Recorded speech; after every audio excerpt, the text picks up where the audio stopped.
Thanks a lot. So just I would like to interact with you. I will be there next week. So I was very busy this week to prepare this talk because basically it was not really.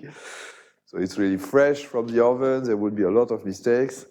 I hope I will not be too long because I know that it's a Saturday night. So we have many talks before. It's a long week. So okay, so it's a joint work with Alain Durmus and with Eero Saxman. So Eero is a mathematician and he's doing statistics, but it's not at all its main field.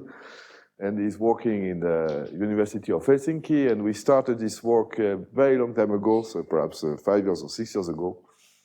And we finally come up with a manuscript which is on archive, and which has been submitted. It is not yet accepted. So it's very fresh, but it's a work which has been started a long time ago. So it's what will be the outline of my talk. So I will spend quite a lot of time to present Hamiltonian Monte Carlo because it's a very important sampling algorithm. It's also a class of sampling algorithm which is a bit different. It's not a metropolis stochastic-like sampling, so it's a bit an extension of that. It points out to a very important domain in MCMC, which is called a non-reversible, because it's a non-reversible algorithm. So it's not at all it's not something which has the same dynamic like random mode metropolis or large event dynamics or something like that. It's really non-reversible. I will explain why. And finally, it was big. It's much more deterministic than the other algorithm. I explain why, and it's very difficult to prove. So the standard methods, so basically to prove ergodicity or irreducibility, recurrence of this Markov chain, were not really applicable. So it was really a challenge to prove ergodicity and even geometric ergodicity of the sampler. It was the topic of this work. Okay, there are many works on. If you are curious, if you look at MCMC literature, Hamiltonian is really the big thing in the right now. So it's a very important algorithm, by the way. So I will start by explaining. So it's basically the same setting than before. So you have a target distribution, which is a density. So we use the same pi. We denote a density there, and I just write the density is in form. So it's exponential minus u. So u is minus log pi. So u is a potential, and because I will spend quite a lot of time to explain the thing, and the first thing to understand is that we will use a lot the mechanistic analogy in HMC, so I will explain this one type of stuff. So I'm willing to sample U, and Q will be, because I will use mechanistic analogy, Q will be called the coordinates. It's with the coordinate of Q.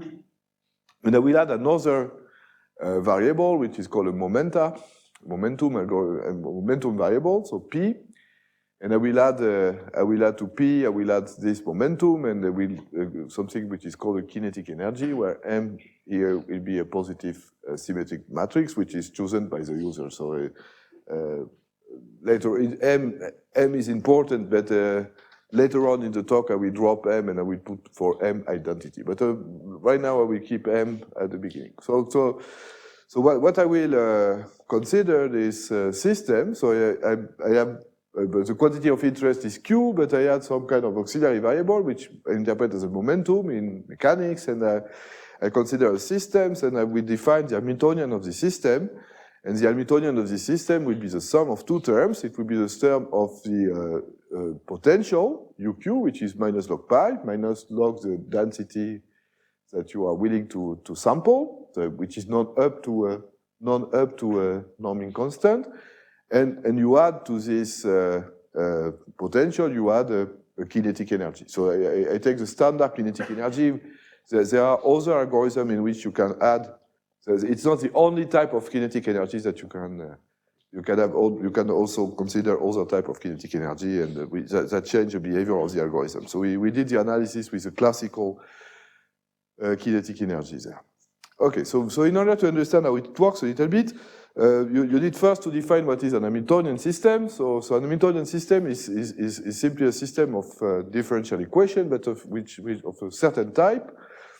So you start to have, you define a function, h. H will be defined on R2D and takes value in R. And you assume that this function is reasonably smooth. So for example, it's at least continuously differentiable, for example. So R2D in the physics literature is called the phase space, and this is known to be the number of degrees of freedom of the system, but it's just, we don't use much this denomination. And what is an Hamiltonian system is defined by this particular system of ordinary differential equations. So it's d over dt of the position q and the momentum p is equal to gradient of hqp multiplied by the inverse of this matrix J, which is a block matrix, which is 0, identity, minus identity 0d, and it's easy to see that G minus 1 is equal to minus G. Okay? So a system of differential equation which satisfies this is called an Hamiltonian system. So of course, in the case where the potential, the Hamiltonian HPQ can be written as UQ plus TP, with TP is kinetic energy. So if you simply apply the Hamiltonian system to this particular function HPQ, okay, then you obtain an evolution of dq. So dq will be m minus 1p, okay, because you compute the gradient of HPQ. So the gradient of HPQ is TP, so it will be the gradient of TP. The gradient of TP is m minus 1p, it's there. Okay, then you compute to obtain dp over dt. Then you have to compute the gradient of h. So you compute the gradient of h with respect to q. So the gradient of h with respect to q is equal to delta q, gradient of nabla uq, and you apply g minus 1, so it will be minus wuq. And if you just eliminate the momentum variable p in these two equations, and then you retrieve the classical equation of motion. Okay, where m this time, instead of being a scalar, which is a mass, it will be the mass matrix. So m here is a matrix, so it's a mass matrix, and it gives you this Hamiltonian system. So if you take the Hamiltonian system to be the Hamiltonian function to be the sum of the potential uq and Tp, which is the kinetic energy, so then you obtain basically the classical Newtonian equation for the motion. Okay, so what we call an Hamiltonian system, it's defined by this quantity, and of course it defines the flow. So you can define what is called a T-flow of the Hamiltonian system.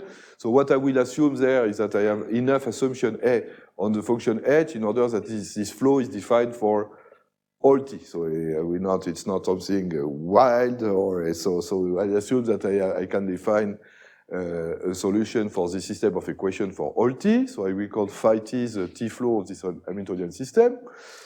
And because of the classical unicity result for the ODE, what you know is that this T-flow enjoys what is called the group property, so which means that phi t plus s is equal to the composition of phi t and phi s, which is a very classical property. So in particular, it means that the flow at time t is defined a diffeomorphism, and the inverse of phi t, which is called phi t to the power minus 1, is equal to phi minus t. So phi minus t is the inverse of phi t. Okay, and it defines assuming that the flow is defined for all t, which is the case under some regularity conditions. Then you get, for each t, the T-flow of the Hamiltonian system defines a diffeomorphism on Rd.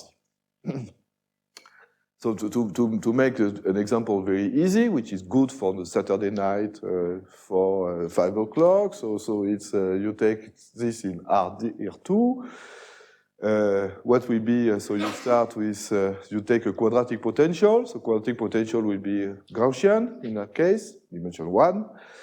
You add the momentum variable, so kinetic energy with a mass equal to 1. You write the the Hamiltonian system associated to this Hamiltonian function. When you obtain this, of course, you recognize the harmonic oscillator, and the flow of the harmonic oscillator is defined by this equation. So it's the flow is follows for given psi. If you take a given initial condition, the flow of the Hamiltonian dynamics will describe circles, which depends upon the initial condition in the phase space, where phase space is position and momentum. Okay, so it's a very easy case. Okay, so we need, in fact, to make it work, you need to understand what are the there are three important properties of Hamiltonian flows. There are tons of literature on Hamiltonian dynamics, so there are books on that. So it will be a very short course on Hamiltonian dynamics. So the first property is called symplectedness, which means that phi prime, so phi I would say that a mapping phi from R to D to R to D from the phase space is symplectic, or is also canonical, so the two are used. This condition is satisfied. So phi prime denotes here the Jacobian of the transformation phi. So it satisfies this equation. G is a block matrix which is mentioned here. Okay, so G is this matrix. Okay, so in particular, so if you try to know what does it mean for D equal 1, so you call phi QP equal Q star P star. So you just compute the Jacobian of phi, and you apply G, you apply phi prime, and you plug this equation there, and you obtain, in particular, this relation. And this relation means, in particular, that if you have a symplectic flow, in dimension 1, at least, a flow is symplectic if and only if it preserves this oriented area in the QP phase space.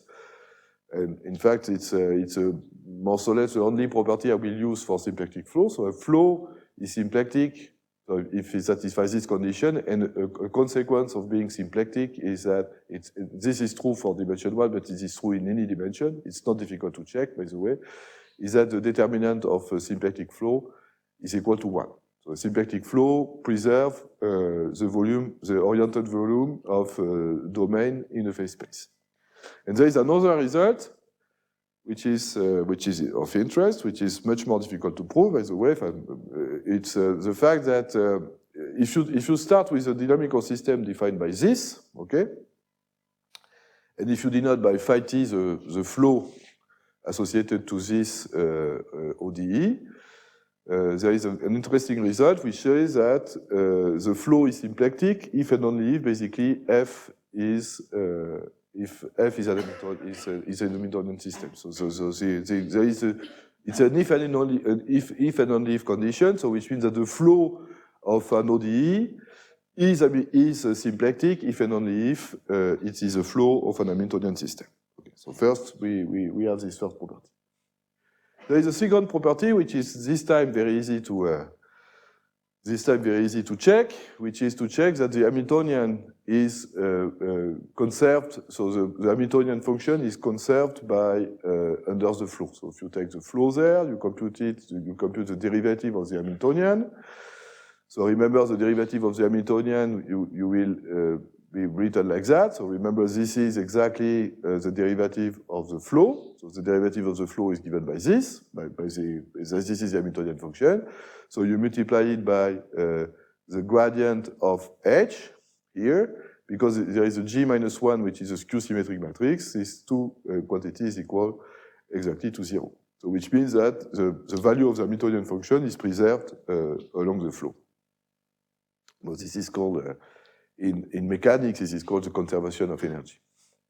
So compared to symplectedness, so symplectedness is really a characteristic of the Hamiltonian flow, whereas the preservation energy, there are many flows which preserve energy, whereas symplectedness is only satisfied by Hamiltonian system.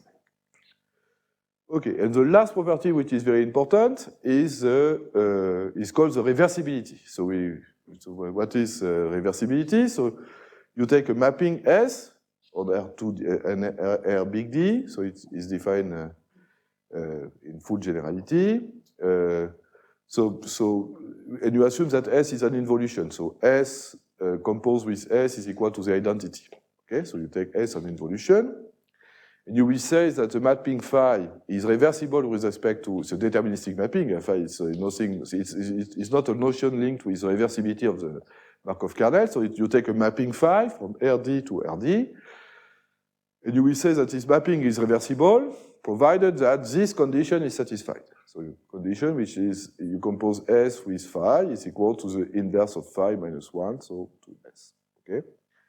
And so this is more or less a one-line proof, which shows that if the mapping is reversible, then you have this condition is satisfied. So you have determinant of phi prime S phi x is equal to determinant of phi prime x minus 1.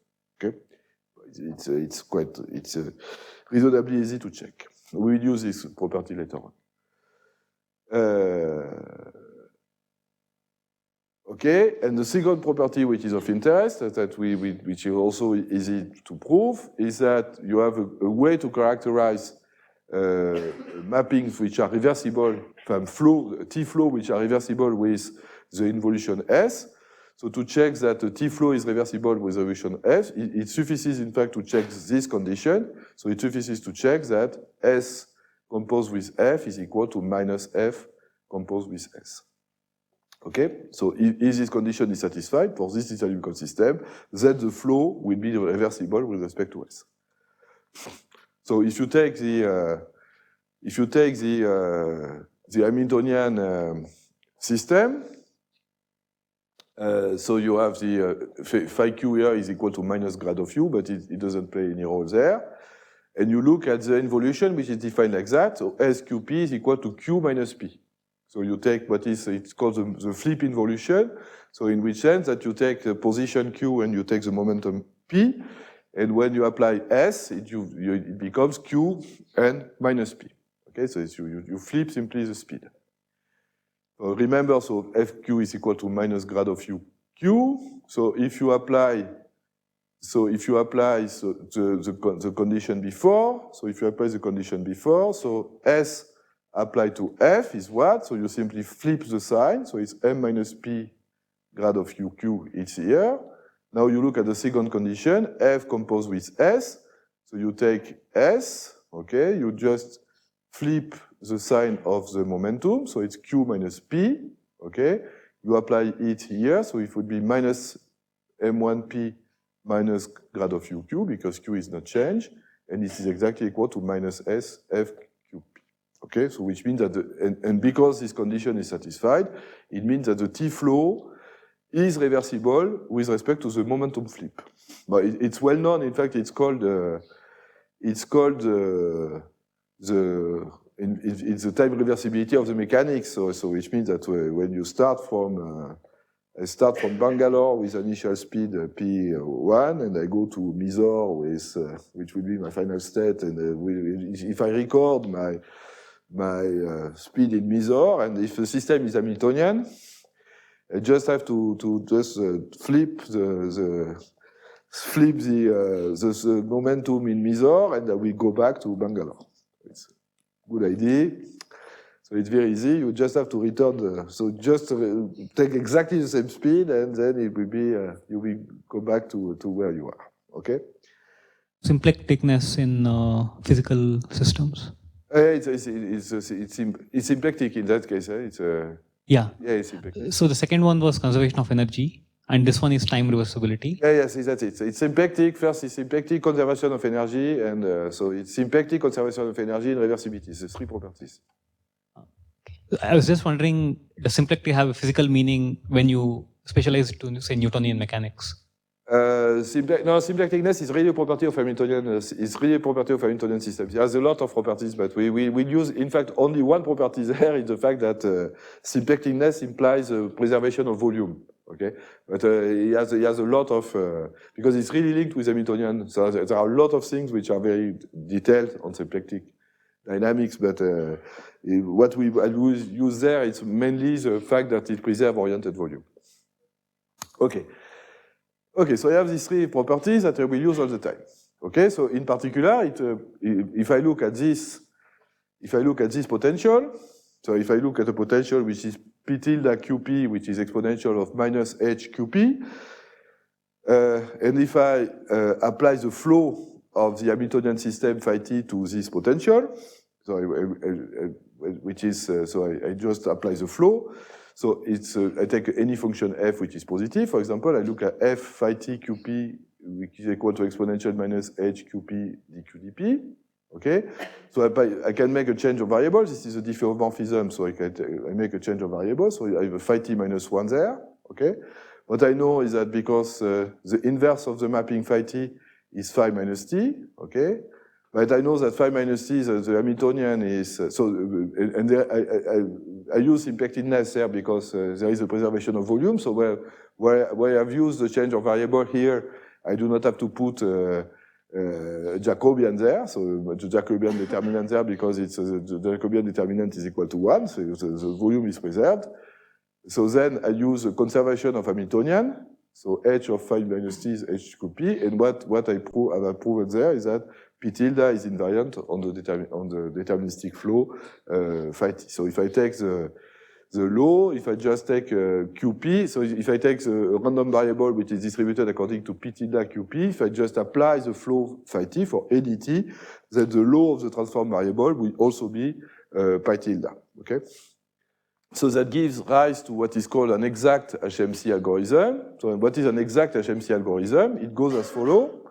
So what you do is that you so remember that in that case you take HPQ as 1/2 P transpose is equal to what? Is equal to minus 1/2 is proportional to what? Is proportional to P tilde minus 1/2 times exponential minus UQ. So it's factorized in that case. So what you do to take an exact HMC? So first you draw psi 0, you draw a random variable which is normal with covariance M.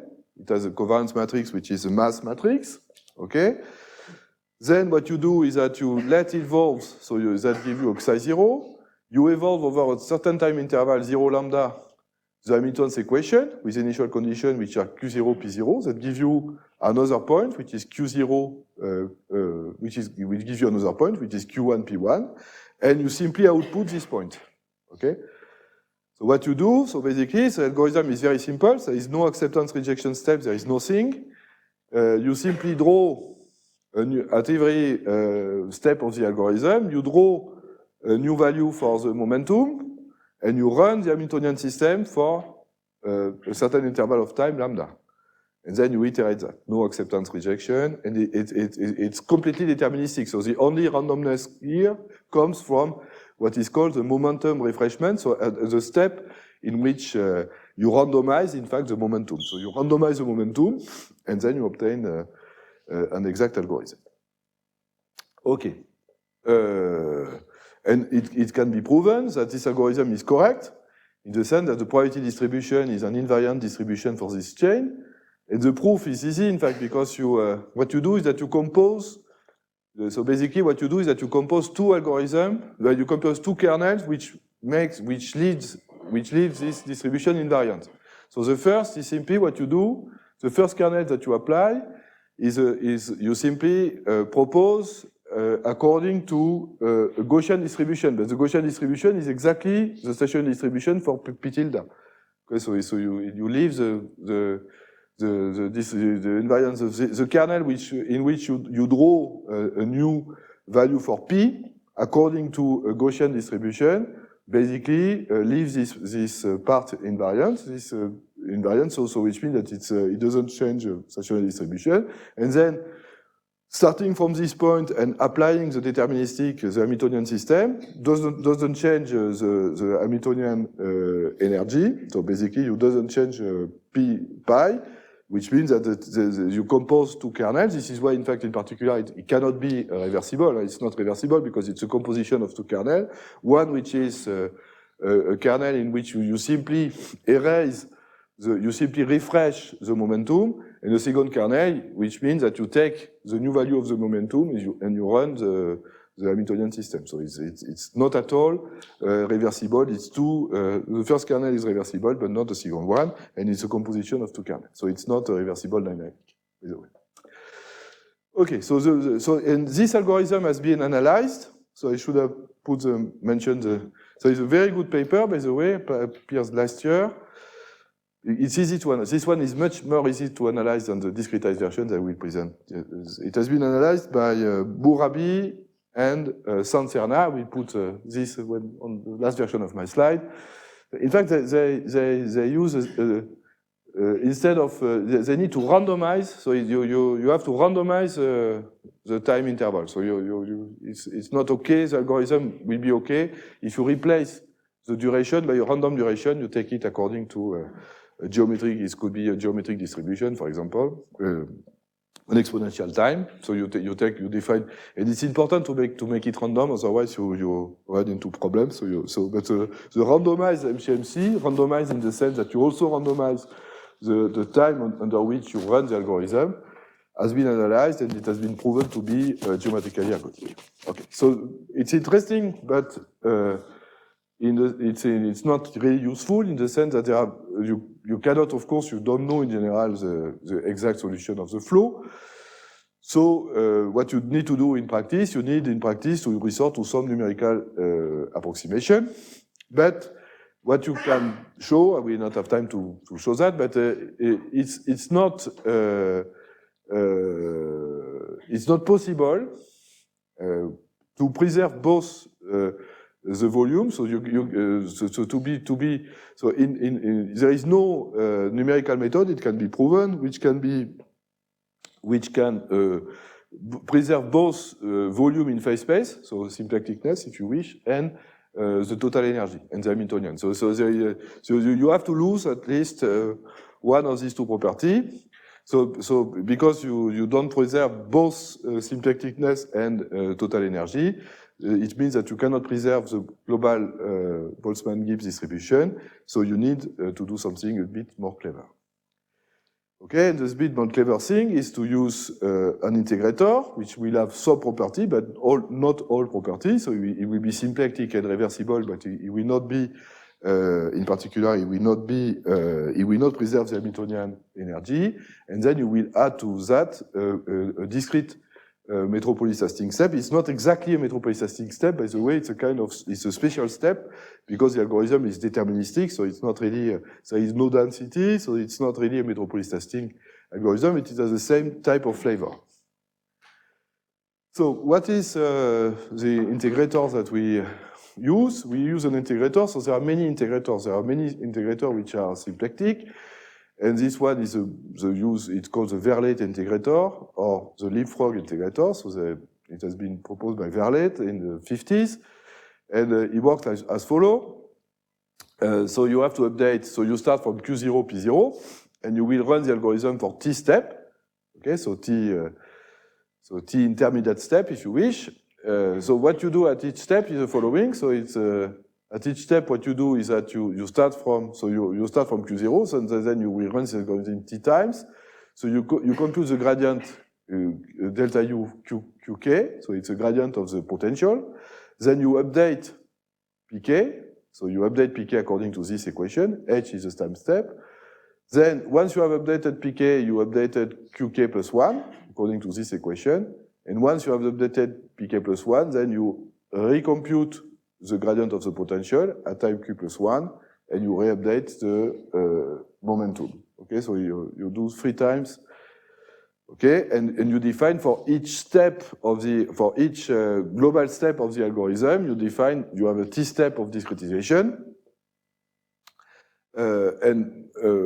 What I will do, basically, I will assume that H is T is fixed. In fact, you can use it's easy to extend it to random T, provided that this T does not depend on the state space. So I just displayed in the first case of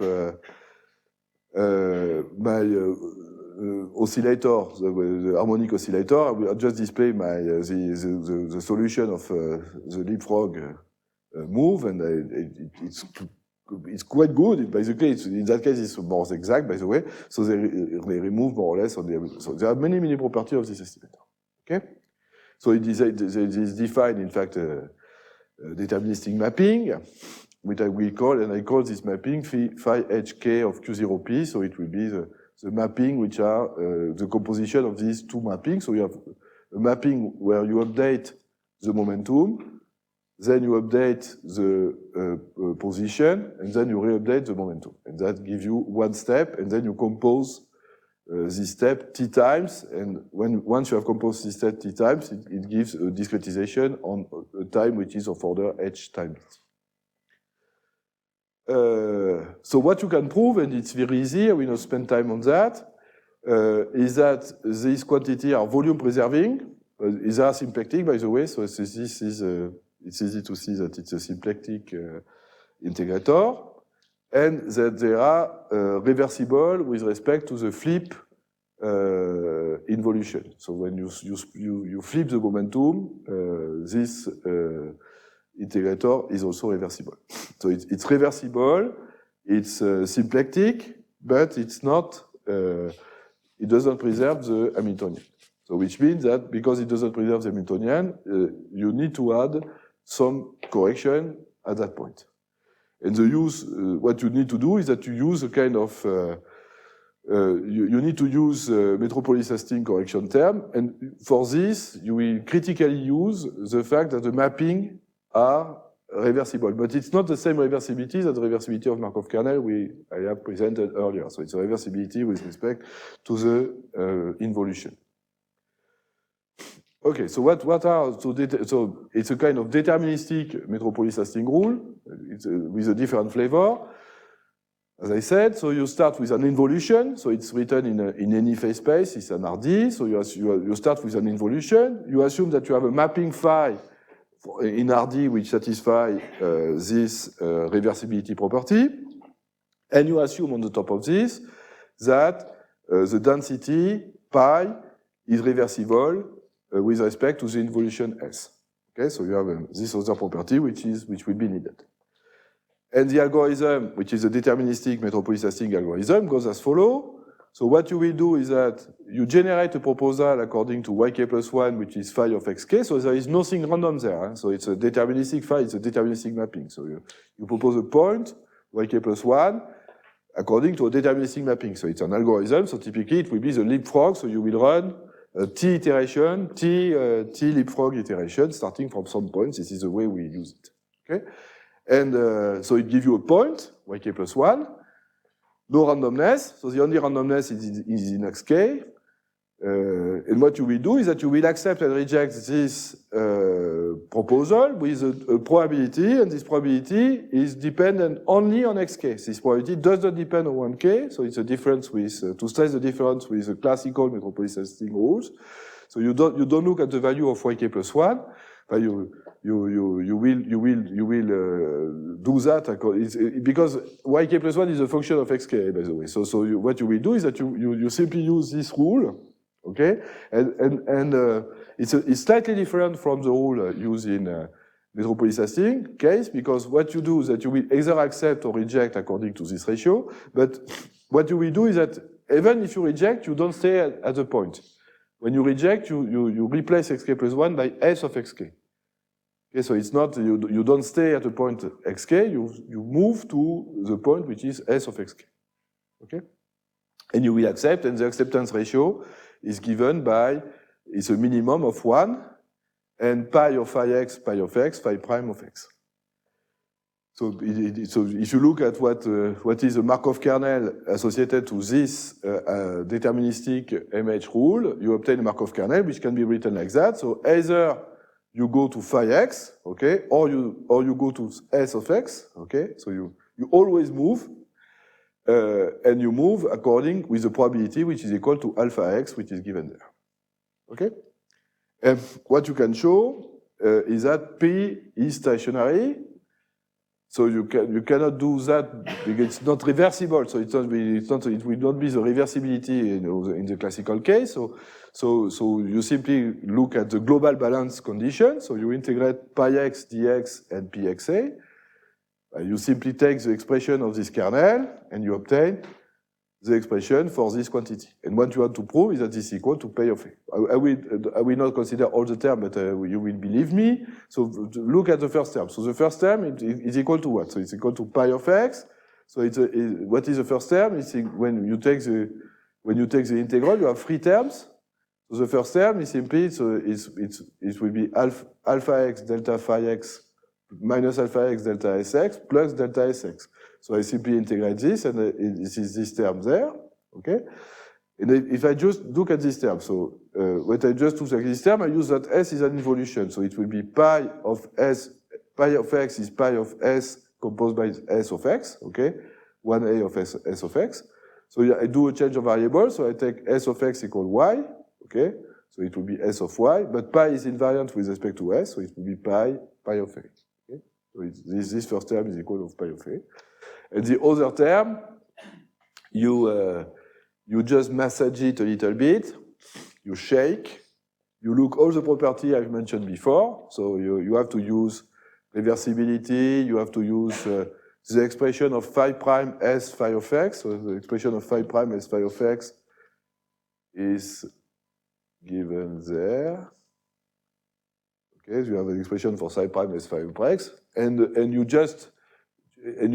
expression of alpha of x is exactly made in such a way that the two last term in this expression cancels. Okay, so it's the expression of alpha of x. You can prove that the expression of the two last term in this expression becomes equal by using the property of the reversible kernels as before. Okay, so so now when you want to apply this to the case of to make a numerical HMC, what you will do typically is that you will you choose a certain duration, okay, phi lambda being your numerical flow to approximate the Hamiltonian flow. You assume that this numerical flow is reversible with respect to the momentum flip involution. In particular, what you do, so at each time step, you refresh the momentum, psi 0, according to a Gaussian distribution. Then you compute with this value, initial value of Q0 and the value of momentum, you compute phi of lambda, and then you will accept or reject this proposal according to this rule. Okay? So now, if you plug this with, if you plug this quantity with the leapfrog step, assuming that I have the mass matrix has been assumed to be the identity there. So I think from now the mass matrix I take the identity, and what you obtain is exactly this. At each iteration you make t times. You use t times steps the leapfrog. You use t leapfrog steps. Then you obtain a new value, qt minus pt, and then you will accept or reject because these steps are volume preserving. So they are symplectic, they are volume preserving. So the determinant of the Jacobian determinant is equal to 1, and then you accept or reject according to this property. Okay, and this defines the HMC algorithm, which has been introduced in the physics literature. It has been introduced in the computational statistics community by Radford Neal in '93. So it's which in fact it's in the PhD thesis of Radford Neal, and which derives this, which use it to do Bayesian neural networks, and in fact it's funny to see that. So he used it was not DeepNet, but it was a multilayer network, and in fact when you look at NIPS. All the competition which has been given to NIPS to do prediction until 2010, in fact, it was most of the time it was won by this by the Bayesian neural network of Neal, which was an algorithm from the 90s, and which was using HMC. So it works very well. So there is a very famous survey paper by Neal And then it has increasing interest. It is implemented in, so there is a library called Stan. It's implemented in Pyro. So I don't know if you know Pyro. Pyro is so any big, so Facebook has PyTorch. No, it's Google, no? It's Google. And Pyro is Uber. So it's Uber is Pyro. So Uber is so Uber is much more Bayesian than the other because the head of Uber is Zubin, you know Zubin Gharamani? So Zubin Gharamani is an old Bayesian guy doing a lot of variational Bayes. So he has developed a software which is called Pyro, and which implements a lot of things. In particular, it has a good implementation of. And if you want to play, we don't have time to play, but if you want to play, it's a very nice demo there. You can play for the last 5 minutes, where you click on the. It's fascinating to see all this Hamiltonian trajectory. 5 minutes. Okay. Okay. So what we have proven basically is, so I will go faster. So what we have proven basically is ergodicity of the Hamiltonian Monte Carlo algorithm. And of course, it's not completely trivial because there is a lot of there is not much of randomness because it's most of the move in fact is non-random because you choose the momentum and then you run a deterministic algorithm. So the assumptions that we have made are the following. So we have assumed that the potential is Lipschitz, okay? If it's not Lipschitz, then everything becomes very complicated. And we have assumed that we have an assumption which is called H with 2, which says that the norm of the gradient of UQ grows like Q to the power beta. So of course, mechanically, it will be true with beta equal 1 if you are Lipschitz, but it can be better than 1. So sometimes we use this beta. So beta is of course less than 1. When beta is equal to 1, which means typically which will happen when the potential is quadratic, in fact, you have weaker results. In that case, you need to be a little bit more careful. So what we will prove is the following. So we have 2 results. So the first result prove, in fact, the fact that the Markov chain is reducible and that every compact set are small. So in order to do that, you have to assume that H1 beta, so Lipschitzness and the growth of U, and the U is twice continuously differentiable. And in such case, if the step size H is sufficiently small, so you will always think condition like that in our work, in the sense that T, what is, so H is the step size, and T is the number of steps. So TH is typically the time under which you run the Hamiltonian dynamics. Okay, so which means that provided that you can find an S bar. In fact, it's explicit, but I say it exists, but it's completely explicit. So if the physical time, so because HT is the physical time under which you run the Hamiltonian dynamics. So if the physical time is smaller than some quantity which depends upon the constant appearing in the condition, then the kernel is irreducible. And that any compact set is 1 small. So in fact, it's Harris recurrence, and in particular, you have this. Okay.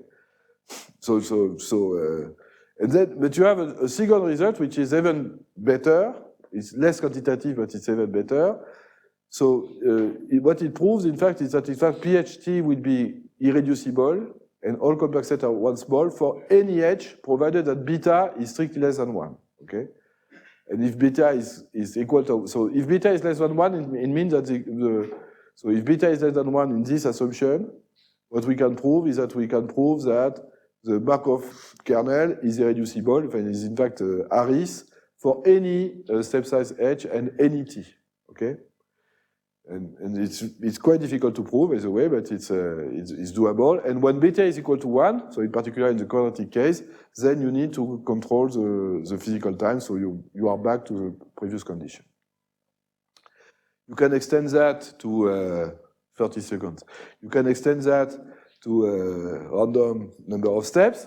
There is an open problem, which is our method does not cover the U-turn, the no U-turn algorithm. So in general, so you can randomize, so it's always good to randomize the number of time steps. Otherwise, you run into problem. But there are adaptive randomization. Adaptive randomization means that the time under which you will integrate the Hamiltonian system depends upon the position where you are, depends on the current position. Okay, so this is called the no U-turn. So the no U-turn means that you are not backtracking. So you just run the Hamiltonian until you detect the fact that you start to backtrack to the initial position. It is much more subtle, so it's an open problem to prove the reducibility of this scheme. Okay, I don't think there is any. It's the algorithm which is used everywhere, but I'm not sure. I'm sure, by the way, there is no proof of irreducibility. Okay, so we not discuss the proof. And for geometric ergodicity, we have basically the same result. So basically, we get. So we need. And the nice thing, and we fight a lot to get these conditions. So we're willing to have conditions which were that you can check. So no condition with kind of assumptions that are not possible to check. So everything is you can check, and they are satisfied on examples. So you need to have some condition like this. When Q is sufficiently large, it looks a bit like coercivity. It looks a bit like a coercivity condition with M, but M is not necessarily equal to 2. So it will be coercivity if Q is equal to 2, but it's not coercive. And what we can prove basically, so just to make the proof, what you have to prove, in fact, basically is two things. So you have to prove first that the proposal kernel QHT, so it's a kernel where you propose where you analyze this thing in two steps. So basically, you have to look at the property of this kernel QHT, so which is a proposal kernel without accept reject, and then prove that in fact the kernel PHT where you add the accept reject behave roughly like QHT. Okay, that's the idea of the proof. There are many details, a lot of calculation. And you prove this, so basically you have the same type of result, so you can prove the geometric ergodicity of the proposal kernel. It's not so difficult, by the way. Under some additional condition, you can prove also the ergodicity of the kernel P. Well, there is something very subtle there. And we fight a lot to find it. There is something very subtle there. There are some properties. So in order to prove this, you have to prove that there are some property of the